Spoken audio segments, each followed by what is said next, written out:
Баткен районунун Чоң Тала айылындагы развилка постунда учурда бир топ жүк ташуучу унаалар эч кандай документтери жок. Бишкек, Кара-Балта, Таластан 20-30 тонна ар кандай өлчөмдөгү жүктөрдү алып келүүдө. Баткен райондук салык кызматынын башкы инспектору Нурланбек Абдикаримов жеринде жүк ташуучу унаалардын ээлерине түшүндүрүү иштерин жүргүздү.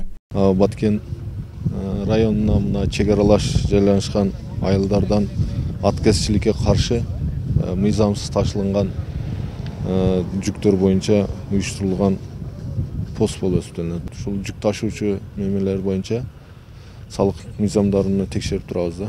Болуп атат, кээ бирки салык документтери туура эмес ишкерлерди мындай кармап турабыз.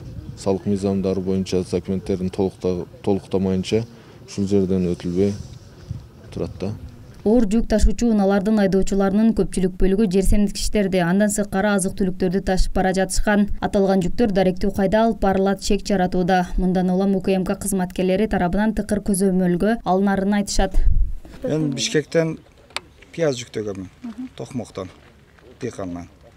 Ошо документ толо эчтеке көргөн эмес, мурда деле ушундай түлү апарып Исфанага, Разаков шаарына апарып сатып жүргөнбүз. Эмне үчүн сизди кое бербей жатышат? Ошо накладной керек деп кое бербей атат. Биз кече күнү келдик берге. Кайсы жактан келип атасыз? Таластан. Таластан. Эмне алып келип атасыз? Машина? Селитра алып келгенбиз. Селитра? Кайсы жакка алып кетесиз? Исфана. Исфанага канча тонна? 20 тонна. Кимге алып барасыз? Биякта ошонун атын билбей атпын мен. Телефондон сүйлөшөбүз. Айтылган посту атайын мобилдик топ түзүлүп иш алып барышууда. Мобилдик топтун курамында УКМК, Ички иштер, Бажы жана райондук салык башкармалыгынын кызматкерлери бекитилген нөмөттө көзөмөлдөө жүргүзүшөт. Вот мен грузду принял, правильно? Может жазылып турат. Мен принял. Сиз грузду ошондо Алматадан алдыңыз, а? Зачем? Мен Кыргызстандан алып чыктым. Жазылып турбайбы, грузополучатель.